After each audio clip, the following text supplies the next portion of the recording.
সালামু আলাইকুম প্রিয় দর্শক, সবাইকে স্বাগতম জানাচ্ছি আরো একটা নতুন ভিডিওতে। আজকে আমরা হচ্ছে ডে 3 এবং আজকের ভিডিওতে আমরা জানার চেষ্টা করব হচ্ছে AWS CLI বা AWS এর কমন লাইন ইন্টারফেস। এটা জিনিসটা আসলে কি? আমরা শুরু থেকে বলে আসতেছি যে ফ্লসি দিয়ে যদি আমরা AWS শিখতে চাই লোকাল পিসিতে, তাহলে কিন্তু আমাদের পিসিতে ডকার এবং AWS এর CLI এটা ইনস্টল থাকতে হবে। তো আজকের ভিডিওতে আমরা আসলে বোঝার চেষ্টা করব যে AWS এর CLI এর সুবিধা কি, জিনিসটা আসলে কি। প্রথমে যদি বলি যে আসলে আমাদের AWS CLI জিনিসটা কি। AWS CLI জিনিসটা হচ্ছে যে আমরা AWS এ যখন একটা ক্রেডিট কার্ড দিয়ে অ্যাকাউন্ট খুলি, সেখানে আমরা যে ধরনের কাজগুলো করি, যেমন EC2 ইনস্ট্যান্স সেটআপ করি, S3 বাকেট ক্রিয়েট করি, অথবা নানা রকম সার্ভিস আমরা ইউজ করি, তখন আমাদের কি করতে হয়? বিভিন্ন জায়গায় ক্লিক করে করে একটা থেকে আরেকটা ট্যাবে গিয়ে গিয়ে আমাদের কাজ করতে হয় অনেকটা। যদি দেখাই যে আমরা হচ্ছে ধরেন একটা EC2 ইনস্ট্যান্স ক্রিয়েট করব, তো আমাদের EC2 ইনস্ট্যান্সের সার্ভিসে ঢুকতে হচ্ছে। তারপর সেখানে গিয়ে আমাদেরকে ইনস্ট্যান্সে আসতে হচ্ছে। তারপরে আমরা একটা লঞ্চ ইনস্ট্যান্সে ক্লিক করতে হচ্ছে। তো এরকম নানা রকম জায়গায় জায়গায় গিয়ে আমাদের কাজ করতে হচ্ছে। কিন্তু AWS CLI আমাদেরকে কি করে? AWS CLI আমাদেরকে এত জায়গায় ঘোরাঘুরি না করে জাস্ট আমাদের টার্মিনাল ওপেন করব। টার্মিনালের মাধ্যমে আমাদের লোকাল পিসির সাথে AWS এর একটা কানেকশন সেটআপ করব AWS কনফিগারের মাধ্যমে। এরপরে টার্মিনালে আমরা জাস্ট কমান্ড গুলো দিলেই আমাদের ওই অ্যাকচুয়াল AWS এর যে ইনস্ট্যান্স বা যে অ্যাকাউন্ট আছে, সেখানে যা যা দরকার, যে ধরনের সার্ভিস দরকার, সব ক্রিয়েট হয়ে যায়। এখন কথা হচ্ছে যে AWS CLI কেন দরকার পড়ে? আমরা যেহেতু ইউআই এ কাজ করে অভ্যস্ত, তো আমাদের কাছে ইউআই দিয়ে কাজ করতে মজা লাগে। কিন্তু ধরেন চিন্তা করেন যে আপনার একসাথে 1000 EC2 ইনস্ট্যান্স ক্রিয়েট করতে হবে, কিংবা দেখা গেছে যে আপনাকে একসাথে 100 বাকেট তৈরি করতে হবে। আপনার পক্ষে মনে হয় কি যে একটার পর একটা ক্লিক ক্লিক করে করে ওটা করা সম্ভব? যদি আরো বেশি হয়, এটা তো অসম্ভবের কাছাকাছি। তো এই জিনিসটা আমাদেরকে হেল্প করা হচ্ছে AWS CLI। আমরা AWS CLI এর মাধ্যমে জাস্ট কিছু কমান্ড রান করার মাধ্যমে টার্মিনালে আমরা লুপ চালিয়ে দিতে পারি। লুপ চালানোর মাধ্যমে আমাদের যত সংখ্যক যা দরকার আমরা সেটা ক্রিয়েট করতে পারি।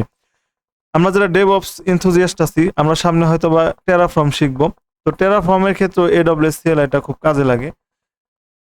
তো AWS CLI কিভাবে কাজ করে? যদি আমরা দেখি যে আমি হচ্ছি ইউজার, যে হচ্ছে কি করি, AWS CLI আমরা কমান্ড দেই যে দেখা গেছে যে একটা S3 বাকেট ক্রিয়েট করতে হবে। সেই কমান্ডটা কি করে? AWS এর যে API আছে, সেই API এর উপর একটা রিকোয়েস্ট চালায়। রিকোয়েস্ট চালালে সে AWS সার্ভিসে যায় এবং গিয়ে সেখানে একটা বাকেট ক্রিয়েট করে। পরবর্তী রেসপন্স হিসেবে AWS API আমাদেরকে একটা JSON রেসপন্স এনে দেয় এবং পরবর্তীতে AWS CLI আমাদেরকে সেই আউটপুটটা দেখায়। তো এই প্রসেসে আমরা কি করি? কোন ধরনের গ্রাফিক্যাল ইউজার ইন্টারফেস ইউজ না করে আমরা জাস্ট কমন লাইন ইন্টারফেসের মাধ্যমে AWS এর সকল ধরনের কাজ করতে পারি। এবার আমি আপনাদেরকে একটা একটা ইম্পর্টেন্ট ইনফরমেশন দেই। সেটা হচ্ছে যে আমাদের রিয়েল AWS যেটা আছে, সেটাকে CLI দিয়ে কন্ট্রোল করা আর আমাদের ফ্লসি যে AWS আছে, লোকাল AWS, সেটাকে CLI দিয়ে কন্ট্রোল করার মধ্যে একটু পার্থক্য আছে। সেটা হচ্ছে যে আমরা রিয়েল রিয়েল AWS এর সাথে আমাদের কানেক্ট করতে হলে প্রথমে আমাদেরকে বেশ কিছু কমান্ড চালাতে হয়। যেমন আমাদের প্রথমে AWS কনফিগার এই কমান্ড চালাতে হয়। চালানোর পরে সে আমাদের কাছে কিছু ইনফরমেশন চায়। যেমন সে আমাদের কাছে অ্যাক্সেস কি চায়, সিক্রেট কি চায়, তারপরে আমার যে ডিফল্ট রিজিয়ন যেটা আমি চাই সেটা চায়, তারপরে ডিফল্ট ফরম্যাটটা কি সেটা চাই। বিশেষ করে আমরা জেসন দেই। আর অ্যাক্সেস কি সিক্রেট কি আমাদের AWS এর কনসোল প্যানেলে গিয়ে আমাদের ক্রিয়েট করতে হয়। এটা দেওয়ার পরে আমাদের পিসিটা AWS এর সাথে কানেক্টেড হয়ে যায়। কিন্তু আমরা যখন আমাদের ফ্লসি দিয়ে কাজ করি, তখন আমাদের যেহেতু এটা একটা AWS সিমুলেটর, তো আমাদের জন্য মানে এই কনফিগারেশনটা করা দরকার পড়ে না। সরাসরি আমরা আমাদের ফ্লসিটা স্টার্ট করে দিয়ে তার ভিতরে আমরা যা খুশি তা করতে পারি। তো এটা হচ্ছে একটা ছোট্ট একটা পার্থক্য। ঠিক আছে? বাদ বাকি যে অন্যান্য জিনিসের যে যেমন EC2 ইনস্ট্যান্স ক্রিয়েট করার যে কমান্ড, কিংবা দেখা গেছে যে আমাদের AWS এর যে অন্যান্য সার্ভিস ইউজ করার জন্য AWS CLI এর যে কমান্ড, সব ফ্লসিতেই সেম। জাস্ট এতটুকু পার্থক্য। এখন আমরা যদি দেখি যে আমরা আসলে আ কিভাবে AWS এর একটা অ্যাক্সেস কি ক্রিয়েট করতে পারি। এর জন্য এখানে আমাদের পুরো ইনস্ট্রাকশন দেওয়া আছে যে প্রথমে কনসোলে যেতে হবে, সেখান থেকে IAM সার্ভিসে যেতে হবে। সেখানে ইউজার্স এ ক্লিক করে যেকোনো একটা ইউজার সিলেক্ট করতে হবে। সেই ইউজারের সিকিউরিটি ক্রেডেনশিয়ালস ট্যাবে গিয়ে আমাদের ক্রিয়েট অ্যাক্সেস কি জেনারেট করতে হবে এবং সেখানে ক্লিক করলে আমাদের কাছে কয়েকটা অপশন আসবে, সেই অপশন থেকে কমন লাইন ইন্টারফেসটা সিলেক্ট করতে হবে এবং পরবর্তীতে ক্রিয়েট করতে হবে এবং আমাদেরকে একটা সিএসভি ফাইল দেখাবে, সেই সিএসভি ফাইলটা আমাদেরকে ডাউনলোড করতে হবে। তো এটা যদি এখন আমি ম্যানুয়ালি করতে চেষ্টা করি, তো প্রথমে হচ্ছে আমি যাব হচ্ছে আমার আইএম, এখান থেকেও সার্চ করতে পারেন, কিন্তু আমার এখানে স্টার করা আছে তাই আমি এখান থেকে ঢুকলাম। ঢোকার পরে হচ্ছে আমি যাব হচ্ছে, একটু সময় নিচ্ছে, আইএম ইউজার্সে যাব। তারপর আমার যে কোনো একটা ইউজার আমি চুজ করলাম, আমার এই ইউজারের ভিতরে ঢুকলাম। ঢোকার পরে হচ্ছে আমার সিকিউরিটি ক্রেডেনশিয়ালস, এখানে আসার পরে আমার এখানে দেখবেন যে ক্রিয়েট অ্যাক্সেস কি এই অপশনটা আছে এবং এখানে কমন লাইন ইন্টারফেস, এটা আমি সিলেক্ট করতেছি, আন্ডারস্ট্যান্ড দিতেছি এবং নেক্সট দিতেছি। এবং এখানে আমি যে ফ্লসি ফ্লসি এডব্লিউএস অ্যাক্সেস, ঠিক আছে। তো এরপর ক্রিয়েট অ্যাক্সেস কি দিলে সে আমাকে কি করতেছে, সে আমাকে একটা ডাউনলোড সিএসভি ফাইল দিতেছে এবং এটাকে আমি সেভ করে রাখতেছি এবং ডান। এখানে আমি এখন দেখতে পারবো হচ্ছে আমার অ্যাক্সেস কিটা, যে এটা হচ্ছে আমার সেই অ্যাক্সেস কি, ঠিক আছে।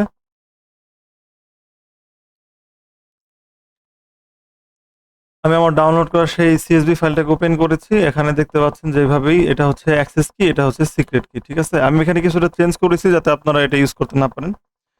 এখন হচ্ছে আমি এই অ্যাক্সেস কি এবং সিক্রেট কি ইউজ করে আমার রিয়েল যে এডব্লিউএস কনসোল সেটার সাথে আমি কানেক্টেড হবো। এর জন্য আমি গিট ব্যাশে যাব, গিট ব্যাশ ওপেন করলাম।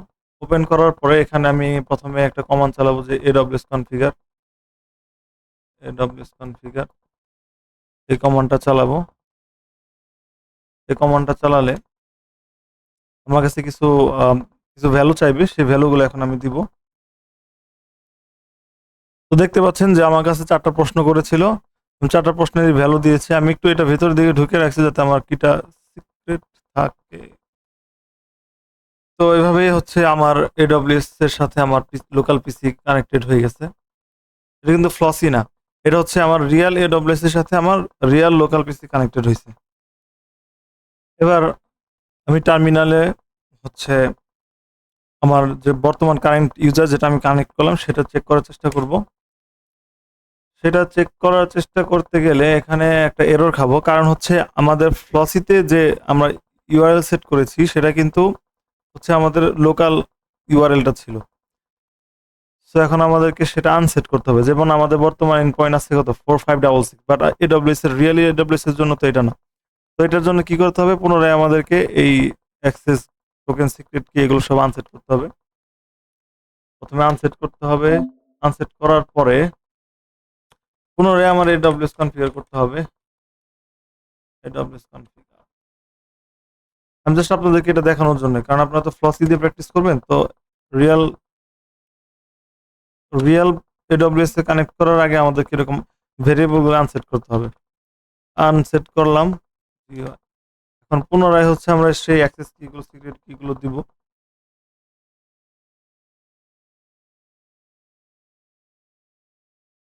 দেখতে পাচ্ছেন পুনরায় আমি ভ্যালুগুলো দিয়েছি। এবার হচ্ছে আমি কারেন্ট ইউজারটাকে চেক করব। দেখেন এই কমান্ডটা দেওয়ার পর আমাকে আমার রিয়েল ইউজার ইনফরমেশন দেখাচ্ছে, তার মানে আমি প্রপারলি আমার এডব্লিউএস এর সাথে কানেক্টেড হতে পারছি। এখন আমি আপনাকে দেখাই যে আমার এই ইউজারের কাছে কি কি ধরনের অ্যাক্সেস আছে। আইএম ইউজার, ওকে, ফ্লোসি ইউজার পারমিশন। পারমিশনটা যদি দেখি এই ইউজারের কাছে কি কি পারমিশন আছে, সে S3 ফুল অ্যাক্সেস আছে এবং EC2 কন্টেইনারের ফুল অ্যাক্সেস আছে। এখন আমরা কি করব, আমরা হচ্ছে আগে দেখি যে কোনো EC2 ইনস্ট্যান্স আছে কিনা আর S3 আছে কিনা। আমরা যদি আপনাদেরকে দেখানোর চেষ্টা করি, আমাদের S3 তে কোনো বাকেট নেই এবং EC2 ইনস্ট্যান্সে একটা ইনস্ট্যান্স আছে এবং সেটা টার্মিনেটেড হয়ে গেছে। এখন আমরা AWS CLI দিয়ে কোনো ধরনের গ্রাফিক্যাল ইউজার ইন্টারফেস ইউজ না করে আমরা CLI থেকে একটা টার্মিনাল ক্রিয়েট করার চেষ্টা করব। আচ্ছা, প্রথমে হচ্ছে আমরা একটা বাকেট ক্রিয়েট করার চেষ্টা করব, ঠিক আছে। এর জন্য হচ্ছে আমরা এই কমান্ডটা দিব। এই কমান্ডটা আমি একটু এক্সপ্লেন করে দিচ্ছি। আর এটা একটু জুম করি যাতে আপনাদের দেখতে সুবিধা হয়। ওকে, আর এই চ্যাটগুলোকে বন্ধ করে দিই। ওকে, এখানে যে কমান্ডটা আছে সেটা হচ্ছে এই যেটা AWS S3 মেক বাকেট, এবং কোথায় S3 এর ভিতরে এই নামে একটা বাকেট তৈরি করব। এই এই কমান্ডটা এখন আমি এক্সিকিউট করব। এই কমান্ডটা এক্সিকিউট করলে আমার রিয়েল যে AWS আছে, এখানে একটা এরর দেখাচ্ছে যেটা বলতেছে যে আমার বাকেট ক্রিয়েট করার কোনো পারমিশন নাই এই ইউজারের জন্য। তো আমি এখন একটু AWS এ যদি যাই, দেখি যে হচ্ছে S3 এক্সপ্রেস ফুল অ্যাক্সেস। আচ্ছা, এখানে এক্সপ্রেস এর পারমিশন আছে। এখন আমি একটা নতুন পারমিশন দিব, সেটা হচ্ছে অ্যাটাচ পলিসি ডিরেক্টলি। ওকে, পলিসি ডিরেক্টলি অ্যাটাচ করব। S3 লিখে সার্চ দিব। S3 লিখে সার্চ দিলে S3 ফুল অ্যাক্সেস, এই এই পারমিশনটা আমি এড করব।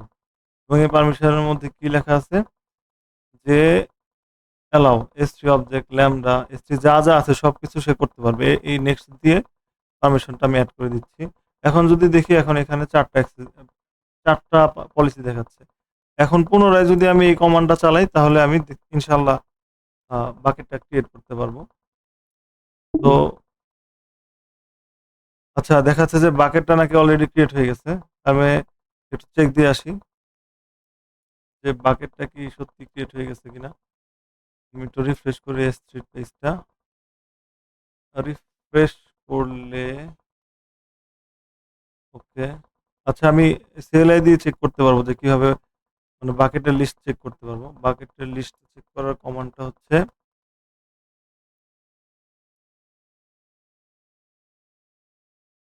একদম শুরুতে ছিল। হুম, STLS, এই কমান্ডটা আমি দিব। এই কমান্ডটা দিলে যদি লিস্টে এটা আসে, তাহলে তার মানে বাকেট ক্রিয়েট হয়ে গেছে। আচ্ছা, কোনো ধরনের আউটপুট আসে নাই। আচ্ছা, সরি, আমি একটা ইনস্ট্রাকশন বুঝতে ভুল করেছি। সেটা হচ্ছে যে এই বাকেট যে নামটা আছে, এই নামটা ইউনিক হইতে হবে। সো এই বাকেটটা অলরেডি এক্সিস্ট করে। মানে আমার কাছে ক্রিয়েট করা নাই, কিন্তু অন্য একজন ক্রিয়েট করে ফেলেছে। তো এই কারণে এই নামটা আমি চেঞ্জ করে দেই যে মাই ফ্লসি বাকেট, ফ্লসি টেস্ট টেস্ট বাকেট। ঠিক আছে? ফ্লসি AWS। আচ্ছা, এটা একটু নাম দেওয়ার চেষ্টা করি যাতে পৃথিবীর অন্যান্য কেউ এটা ক্রিয়েট করতে না পারে। ফ্লসি AWS বাকেট। ঠিক আছে?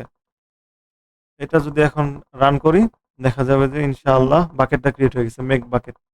মানে এখন আমরা যদি আমাদের AWS এ যাই এবং এখানে যদি একটু রিফ্রেশ দেই, তাহলে দেখতে পারবো যে আমাদের বাকেট ক্রিয়েট বাকেট বাকেট বাকেটসে যদি আসি, যে আমাদের বাকেটটা কিন্তু ক্রিয়েট হয়ে গেছে। ঠিক আছে? তার মানে আমরা কিন্তু গ্রাফিক্যাল ইউজার ইন্টারফেস ইউজ করিনি। আমরা কমান্ড লাইন ইউজ করার মাধ্যমে বাকেটটা ক্রিয়েট করছি। আর যদি গ্রাফিক্যালি ক্রিয়েট করতে চাই, তাহলে যে S3 তে আসলাম, বাকেটে আসলাম, ক্রিয়েট বাকেটে ক্লিক করলাম। এরপরে হচ্ছে বাকেটের একটা নাম দিতে হবে। এবার দিই AWS গ্লসি বাকেট। ঠিক আছে? বাকেটে একটা নাম দিলাম। বাকেটের আর যা আছে সব যেভাবে খুশি সেভাবে থাক। আমি জাস্ট ক্রিয়েট বাকেটে ক্লিক করব। দেখতে পারবো যে বাকেটটা এখানে ক্রিয়েট হয়ে গেছে। বাকেটস এর মধ্যে যদি যাই, ২ টা বাকেট দেখতে পারবো। আর এই CLI দিয়েও আমি এটা চেক করতে পারবো। AWS S3 bucket, AWS S3 LS, এটা যদি দেই, আমি টার্মিনাল থেকে একটা বাকেট ক্রিয়েট করেছি আর গ্রাফিক্যাল ইউজার ইন্টারফেস থেকে একটা বাকেট ক্রিয়েট করেছি, যার ফলে এখন আমাকে ২ টা বাকেট দেখাবে। একটু সময় লাগছে, দেখতে পারতেছি যে AWS ফ্লসি বাকেট এবং ফ্লসি AWS বাকেট, ২ টা বাকেট ক্রিয়েট হয়ে গেছে। তার মানে বুঝতে পারছেন তো যে AWS CLI জিনিসটা কি, যে একটা কাজ আমরা আ একটা ব্রাউজারের মাধ্যমে কোন একটা ওয়েবসাইটে গিয়ে ক্লিক করে টাইপ করে ক্রিয়েট করতে পারি। আবার সেম কাজটা আমরা CLI এর মাধ্যমে করতে পারি। তবে CLI এর মাধ্যমে করার সুবিধাটা কি? CLI এর মাধ্যমে করার সুবিধাটা হচ্ছে এখানে আমরা একসাথে ১,০০০ বাকেটও তৈরি করতে পারবো। কিন্তু ওইভাবে ক্লিক করে কিন্তু করা মানুষের পক্ষে সম্ভব না। সো এটা হচ্ছে আমরা কিভাবে একটা S3 ক্রিয়েট করলাম।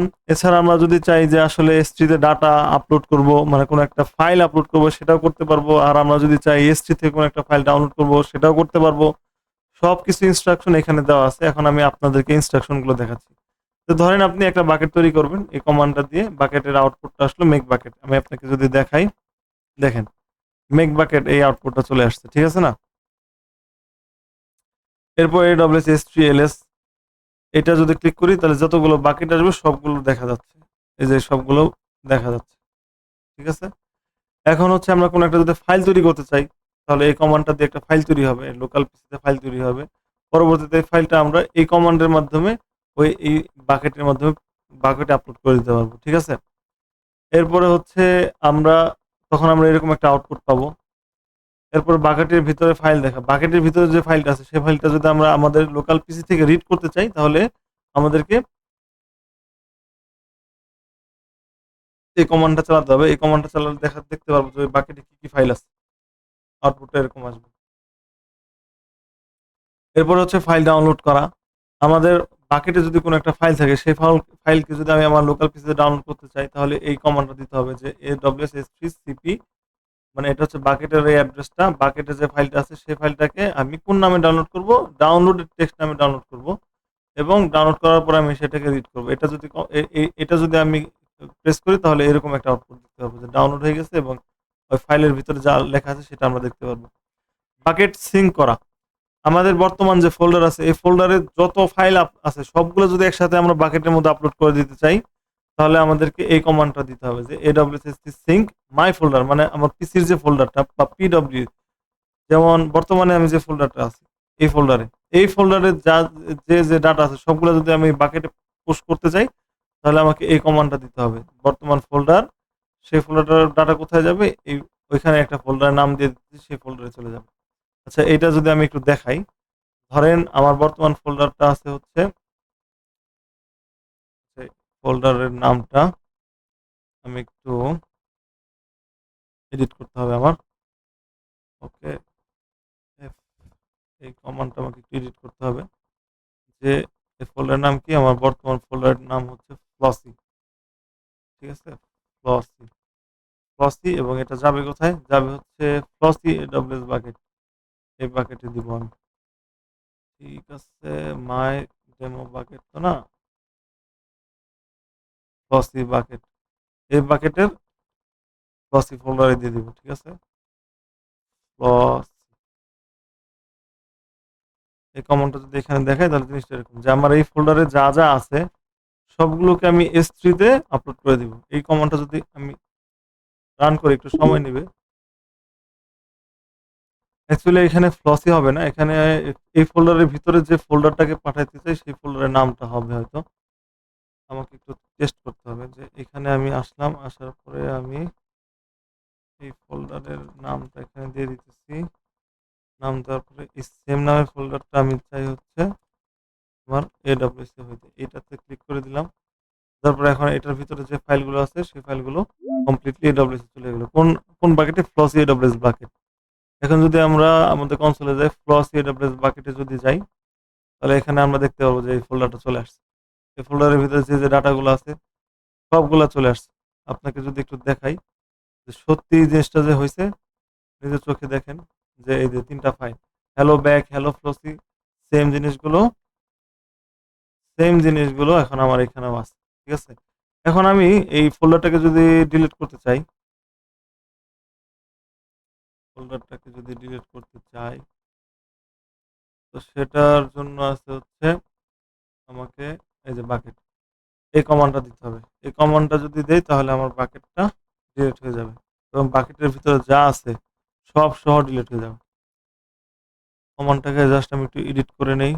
ফ্লসি বাকেট। ঠিক আছে? এখন যদি আমি বাকেটের এই কমান্ডটা দিই তাহলে আমার সম্পূর্ণ বাকেট ডিলিট হয়ে যাবে। এখন আমি যদি সেই আগের বাকেট লিস্টের কমান্ডটা দেই তাহলে দেখব যে আমার কাছে এখন কয়টা বাকেট আছে? একটা বাকেট আছে। ঠিক আছে? সো এইভাবে আমরা কি করতেছি? আমরা আবার UI তে যেও ভেরিফাই করতে পারি যে আদতে বাকেট এখন কয়টা আছে। রিফ্রেশ যদি দেই দেখতে পাবো যে বাকেট এখন একটা আছে। মানে আমি কিন্তু UI তে কাজ করতেছি না। কমান্ড লাইনে কাজ করতেছি। কিন্তু এই সেম জিনিসটা এক্সিকিউট হচ্ছে আমার AWS এর জন্য ১ম এ কি করতে হচ্ছে? ১ম এ আমাকে AWS কনফিগার দিয়ে ১ম হচ্ছে আমাকে একটা অ্যাকাউন্ট থাকতে হবে। সেই অ্যাকাউন্টে আমাকে AWS এর যে একটা অ্যাক্সেস কি জেনারেট করতে হবে। সেই অ্যাক্সেস কি, সিক্রেট কি দিয়ে আমাকে আমার টার্মিনালে AWS কনফিগার এই কমান্ডটা চালিয়ে সেই ভ্যালুগুলা দিতে হবে। তার আগে ইনশিওর করতে হবে যে ফ্লসি যাতে ডিসকানেক্ট থাকে। ফ্লসির API URL যাতে ডিসকানেক্ট থাকে, আনসেট থাকে। এরপরে হচ্ছে আমি কি করলাম, আমি হচ্ছে জাস্ট আমার এই এমডি ফাইলে যে ইনস্ট্রাকশনটা আছে, আমার এমডি ফাইলে যে ইনস্ট্রাকশন আছে সেই ইনস্ট্রাকশন ফলো করে আমি জাস্ট এখানে প্র্যাকটিস করলাম। ঠিক আছে? এভাবে চাইলে আপনি আইএম মানে একটা ইউজার ক্রিয়েট করতে পারেন। ইউজার ক্রিয়েটরটা তো কালকে দেখাইছি। মানে কালকে দেখাইছি ইউজার ক্রিয়েটরের কথা ফ্লসির জন্য, বাট করছি AWS CLI ইউজ করেই। তারপর হচ্ছে গ্রুপ ক্রিয়েট করা, তারপর হচ্ছে পলিসি এড করা, তারপরে চাইলে আমরা EC2 ইনস্ট্যান্স ক্রিয়েট করতে পারবো। ঠিক আছে? সবকিছুই এভাবে AWS CLI এর মাধ্যমে করা সম্ভব। তো মূলত এটাই হচ্ছে আজকের ভিডিও, যাতে যারা কিনা নতুন তারা যাতে কনফিউজড না হয়। কারণ তারা হয়তো চিন্তা করতে পারে যে AWS এর ওয়েবসাইটে গিয়ে তারপরে আমরা কাজ করতাম বা শুনেছি করে। তো এই ভিডিওতে শুধুমাত্র টার্মিনালেই কমান্ড করে দেখাচ্ছে কেন? এই ভিডিওটার মাধ্যমে হয়তোবা কনফিউশন কিছুটা দূর হবে যে আসলে যে জিনিসটা আমরা ওয়েবসাইট ব্রাউজারে করতে পারি সেই জিনিসটাই আমরা টার্মিনাল দিয়ে করতে পারি। আর ফ্লোসি শিখার জন্য বা প্রোডাকশনেও টার্মিনাল দিয়ে কাজ করা হয়। ভবিষ্যতে যখন আমরা DevOps রোলে যদি কোথাও এনগেজ হই সেখানে কিন্তু আমাদের টার্মিনালই বেশি ব্যবহার করতে হবে। সো সকলকে ধন্যবাদ। আমি চেষ্টা করব যে হচ্ছে আজকে টার্মিনালের কমান্ডের হিস্ট্রিটা রাখি নাই। কারণ এটা খুব সিম্পল একটা ভিডিও ছিল। তো আমি মনে করি যে এই এমডি ফাইলের উপর যে ডকুমেন্টটা আমি রেডি করব, সেটা যদি আমি পেস্ট করে দিই তাহলে ইনশাআল্লাহ মানে সবার জন্য বুঝতে সহজ হবে। ঠিক আছে? তো আজকে এই ভিডিওটা এই পর্যন্ত। সকলকে ধন্যবাদ। সকলকে সালাম জানাই এবং সকলের কাছে রিকোয়েস্ট করি যে এই ভিডিওটা শেয়ার করেন।